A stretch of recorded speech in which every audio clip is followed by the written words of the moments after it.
sizin mutsuzluğunuz da sizi ilgilendirir. Allah sizi de mutlu etsin. Ne diyeyim, hani kıskanıyorsanız, içinize düşüyorsanız artık bilemiyorum yani. Ay bu Ferhunde de her yerde kötü kadın olmak zorunda mısın Ferhunde? Kaderin yani, ne bu senin? Kanlı şöyle açık bırakalım. Yeterli mi anneciğim? İşte sen yeteri kadar Türk değilsin. Güzel bir köşesine böyle. Bu kesenin içine sığdırdığım, sığdıramadığım bütün dileklerim gerçek olsun. Sen olan tasmanı bile kaybetmişsin. Sen ne vereceksin daha bana? Sabah ablamın Hıdır Ellez'le ilgili mesajıyla uyandım. Bu çok eski bir Türk geleneği aslında, doğanın gelişini simgeleyen. Ve bazı böyle Türk geleneklerini, Türklere özel günleri unuttuğum zaman çok üzülüyorum. Ve şunu fark ettim. Çok uzun zamandan beri Hıdır Ellez'le ilgili hiçbir şey yapmadığım gibi bununla ilgili bildiğim tek şey ateşin üzerinden atlanması ve dileklerin şekillerle falan yazılmasıymış. Ablamın o mesajından sonra tabii ki biraz araştırdım falan. Bu arada kendime bowl hazırlıyorum. Şöyle nohut koydum. Ve şimdi devam ederken aslında sizinle konuşayım çünkü çok açım. O yüzden bir yandan hazır olması lazım. İslamiyet öncesinden beri aslında Hıdır Ellez var. Ve bence unutmamız, yaşatmamamız Türklük için çok böyle hani kabul edilemez bir şey. Özellikle önemsiyorsanız böyle şeyleri. Bugün zaten o yüzden yeşil giyinmiş bulunmaktayım. Benim evim de yeşil bu arada. Bu arada kasem de yeşil. Bugün bayağı yeşilim yani. Hatta böyle saçımı toplarken bile sabah işte cilt bakımı yapıyordum. Yeşil toka kullandım. Sonra fark ettim, uzun zamandan beri yeşil kolye takıyorum. Bugün böyle bir farkındalık geldi bana. Ve o yüzden size de söylemek istedim. Sonrasında belki başka bir şeyler de yaparım. İşte kapıları falan açık bırakma ya da pencere açma falan olayı varmış da bugün biraz hava soğuk bunları yapmak için. Aslında 5 Mayıs soğuk olmaması gerekiyordu ama soğuk, çok soğuk. Yani iklimlerin de böyle kafası karışık bu aralar diye düşünüyorum. Evde bir şey yok. Şöyle kapatalım. Ya ben haşlanmış nohut çok seviyorum. Biraz baharatlayalım.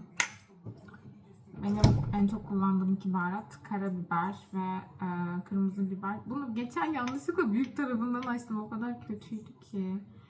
Böyle yemeğin üzerine boca ettim. Ha, tamam, şimdi küçük tarafından açabildim. Aslında büyük tarafı hiç olmasa iyi olur. Şunda da hiç küçük tarafı yok. Konadım baharatı bu ve hiç küçük tarafı yok yani. Bu da beni böyle sinir ediyor. Çok dikkatli dökmem gerekiyor. Çok az tuz ve yağ da ekleyelim. Yine fazla kaçtı. Neyse, yapacak bir şey yok. Bu aralar eski Türk dizilerinden Kadın İsterse'yi izliyorum. Geçen biri sormuştu bana hangi dizi izliyorsun diye. O yüzden aklıma geldi, size de söyleyeyim. Güzel bir dizi. Böyle zamanında izleyemediğim diziler, fazla ders çalışmaktan. Yani aslında konusunu bildiğim, bir şekilde ucundan kıyısından görmüşümdür ama asla ve asla tamamen oturup izleyememişimdir. Ne kadar çok ders çalışıyorduk ya. Gerçekten ne bir şey izleyecek vaktimiz vardı, ne hobi edinecek yani. O yüzden mesela hobileri bile bakın 30'umdan sonra ediniyorum. Resme falan başladım böyle yani. Çok değişik bir şey. Eski diziler demişken mesela Dadı dizisini çok severim. Ara ara açıp hala bakıyorum. Hatta bir ara repliklerinden böyle short videosu yapıyordum. Hala da ara ara açıp izliyorum, biliyor musunuz? Çünkü bence çok manyak bir dizi. Mesela bakın, o Made in Turkey değildi. Bu Made in Turkey'lerin ne olduğunu da bu arada öğrendim. Dizide hani neden işte Türk malı falan gibi bir ibare var diye merak ediyordum. Mesela Çocuklar Duymasın'da çok görüyordum onu. O zamanlar demek ki en çok onu izliyormuşum. O mesela şu an çok güzel anlam kazandı. Çünkü hep başka ülkelerden falan alıp işte tekrar çektiğimiz için o Made in Turkey gerçekten şu an bende anlam kazandı. Mesela Kadın İsterse de Türk yapımı, tamamen Türklere ait. Çocuklar Duymasın öyle. Dadı mesela öyle değil. Ama çok güzel ya Dadı. Gerçekten çok güzel. Büyüyünce daha çok anladığım için ve şeyi fark ettim. O dönemin Türkiye'siyle bu dönemin Türkiye'si arasında çok büyük fark var laf aramızda. Üzücü ama bunu böyle olumlu bir yerden söylemiyorum yani. Şöyle bowl'um hazır. Çok lezzetli görünüyor. Şu Fatma'ya bayılıyorum ya. Vış deyip duruyor. Bakın içine her şey koydum. Peynir, roka, ondan sonra ne var işte baharatlar falan. Böyle bir şey hazırladım. Şimdi dizimi izleyeceğim ve bunu yiyeceğim. Ay bu Ferhunde de her yerde kötü kadın olmak zorunda mısın Ferhunde? Kaderin yani, ne bu senin? Aa, yorum geldi. Evet, sizinle konuşurken YouTube'uma yorum geldi. Şimdi buraya cüzdanımı açık şekilde bırakacağım. Bu yine Hıdrellez'de yapılan bir şeymiş. Bu arada bunu babam bana Belgrad'dan getirmişti. Canım babam. Buraya koydum çünkü üzerine işte bozuk para, anahtar falan atıyoruz. Gerçi ben bozuk paraları artık buraya atıyorum ama bozuk para demişken cüzdandan bir de bozuk para alalım. Çünkü kese de yapacağım. Birazdan onu da birlikte yapacağız. Ama önce bir bahçeye çıkayım. Kapattım. Alışkanlığı şöyle açık bırakalım. Bir bahçeye çıkıp gelelim. Gül almak için bahçeye geldim şimdi. Şunlar daha açmamış, görüyor musunuz? Bu da beni takip ediyor her yerde. Neymiş işte. Bunları aldım. Yeterli mi anneciğim? Söyle. Anlat. Sen de dilek tutmak istiyor musun? Oğluşum? Ay hava çok soğuk arkadaşlar. Yani hiç inanmazsınız. Bahar geliyor falan. Anlat şimdi. Ne dilemek istiyorsun? Luna. Bol bol kemik. Et. Yeni bir kulübe. Luna. Pis kız seni. Pis kız. Pis misin sen? Bunlardan senin için de atayım mı annem? Hadi kemik ver bana. Sana da böyle bir tane kese yapalım. Olur mu? Ver kemik. Sen ne vereceksin? Sen ne vereceksin? Sen olan tasmanı bile kaybetmişsin. Sen ne vereceksin daha bana? Ne dileyebilirsin ki? Hadi ben gittim bebekler, görüşürüz. Şimdi ben gidiyorum, takip ederler eve kadar beni. Ah, pıt pıt pıt arkamdan koşuyor. Şimdi Hıdrellez çayı yapacağım. Gülü de aldığıma göre bütün içerikler hazır diye düşünüyorum. Şöyle bir tabak hazırladım. Hemen size gösteriyorum. Bu arada önemli olan şey en az 7 tane şeyden oluşmasıymış çayın. Yani siyah çay da kullanabilirsiniz ama ben rengini merak ettiğim için siyah çay kullanmadan sadece bunlarla yapacağım. Şimdi gül var, zaten birlikte aldık. Sonra armut dilimleri böyle kestim. Armut zaten burada birçok hani evde yapılan içeceği tatlandırmada kullanılıyor. Oradan aklıma geldi. Kekik var böyle. Bu da bizim kendi bahçemizden, zaten kurutuyordum. Ada çayımız var. Bunu da kurutuyordum. Ben seviyorum ada çayını bir şeylerde kullanmayı. Yemeklerde falan da kullanıyorum. Limon dilimi kestim ve mandalina böyle. Ben zaten mandalina biliyorsunuz babamdan dolayı. Mandalina bahçeleri olan bir adamın kızı olduğumdan dolayı her yere mutlaka bir mandalina girecek yani.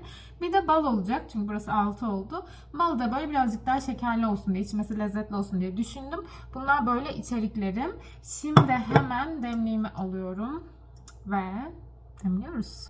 Şunları önce atabilirim bence, durun. Armutu böyle öncesinde atabiliriz. Sonra hatta kekiği de. Ada çayı ve gül hemen sanki yanarmış gibi geliyor. Onları en son ekleyeceğim. Sonra suyumuz hazır. Şu an size bir göstereyim, durun. Bu şu anki görüntü ve su. Wow. Görüntüsü böyle sarımsı bir renk alacak gibi görünüyor. Bakalım gül yaprağını ve ada çayını ekleyince nasıl olacak. Şunun güzelliğine bakın. Ve son parça ada çayı. Bir karıştıralım. Demlenmeye bırakabiliriz.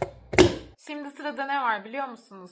Kese hazırlayacağız. Şöyle küçük bir tane kesem vardı. Bunun içerisine bir sürü şey sığdırmam gerekiyor. Becerebilecek miyim hiçbir fikrim yok. Ama elimden geldiğince böyle daha küçük ebatlarda eklemeye çalışacağım. Aslında Hıdrellez'de bu kesenin içerisine istediğinizi koymakta özgürsünüz ama böyle minik de bir liste var. Ben de ablama sordum açıkçası. Dedim ki benimle listeyi paylaşır mısın? Ona sadık kalmaya çalışarak ve önemsediğim şeyleri biraz daha fazla artırarak hani koymaya çalışacağım. Mesela işte baklagil kısmında işte ne koymak istiyorsanız koyabilirsiniz ama mesela ben daha çok kendimizin kullandığı şeyleri koymayı tercih ettim. Mesela listede hiç pirinç yoktu ama ben pirinç mesela koyacağım çünkü biz çok fazla pirinç yiyoruz yani. Şimdi şöyle başlayacağım anahtarla. 2 tane anahtar, biri araba anahtarı, biri ev anahtarı. Bunları koymak istiyorum öncelikle. Çünkü neden olmasın yani, sadece bir tane koyacağız diye bir şey olduğunu düşünmüyorum açıkçası. Bu araba anahtarı biraz büyük. Sıkıştırmam gerekecek. Şöyle yaptım, tamamdır. Sonra bozuk para koyabilirsin diyordu.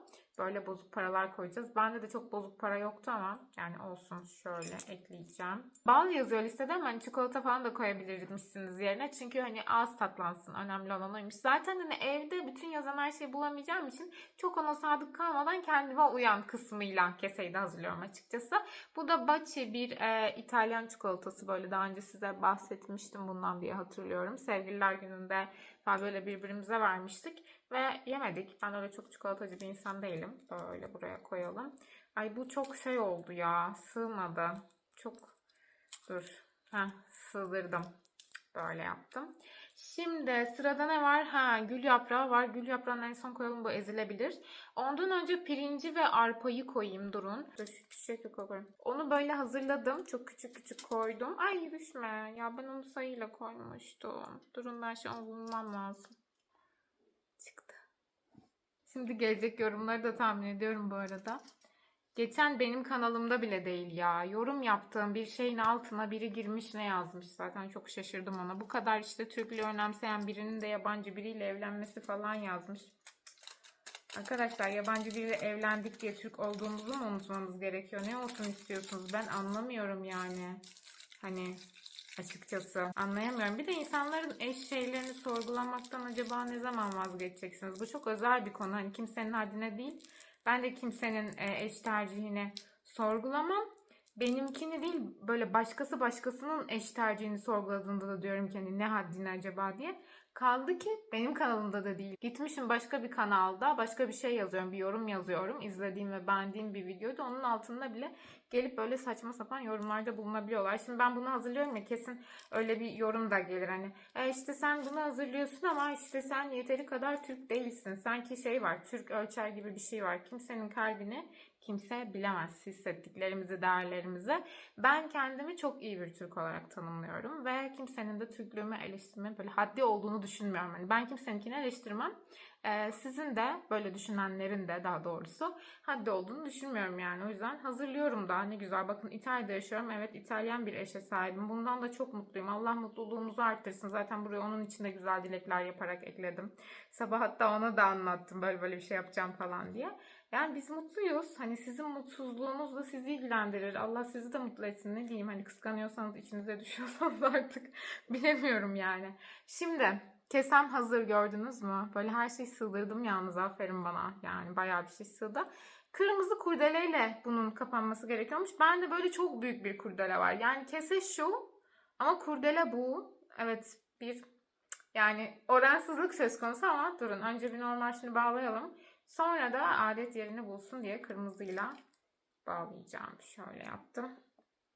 Hemen bunu da artık 50 kere çevirmem gerekiyor galiba ama çevireceğiz. Şöyle. Bu arada bizim Hıdrellez UNESCO tarafından da tanınıyor 2017'den beri. Yani bence bu zaten çok güzel bir kültürel miras ama bunun da bir şekilde tanınıyor olması beni aşırı mutlu etti. Tanınmasa da zaten bizim kültürel bir mirasımızda ama tanınıyor olması da ayrı bir şey. Bunu da sabah ablamdan öğrendim. Bu kadar güzel bir bilgiyi bu kadar geç öğreniyor olmam seneler sonra. Güzel bilgiler çok çabuk yayılmaz oldu. Fark ettiniz mi bilmiyorum. Kötü bilgiler böyle daha çabuk yayılıyor artık. Böyle kesem hazır. Şimdi bu kese normalde gül ağacına falan bağlanıyormuş. Ama güvenebilir misin arabanın anahtarına, evin anahtarına, yani güvenemezsin. O zaman modern hayatlarda bunu birazcık daha modernleştirip herhangi bir yere, evde bir köşeye bırakıp yarın almam gerekiyor. Yani 6 Mayıs'ta artık tekrar almam gerekiyor. Bu şimdi evin güzel bir köşesine böyle gidiyor. Bence keseyi koymak için en güzel yer burasıydı. O yüzden buraya koyacağım ama kitaplar arasından şöyle kendi kitabımı alıp böyle bu kitabı en üste koyup onun üzerine kesemi koymak istiyorum. Böylece bolluk, bereketlik satışlarıma da yansısın. Hadi bırakalım. Bu kesenin içine sığdırdığım, sığdıramadığım bütün dileklerim gerçek olsun diyerek şöyle bırakalım. Hadi bakalım. Görüşürüz yarın. Tadım yapacağız. Ben bu arada aynı zamanda shorts videosu da çekiyorum. Az önce bir tadına baktım. Tadım yaparken ilk önce yapmanız gereken şey kokusunu almaktır. Ve zaten kokusunda işte şu an limonu ve kekiği çok baskın hissediyorum. Sonra gelen bir ada çayı var. Ve bence şu an için gül çok hissedilmiyor ama bakacağız içtikten sonra nasıl oluyor diye. Ya ama gerçekten renginden bile böyle güzel bir his veriyor bana nedense. Hadi içelim.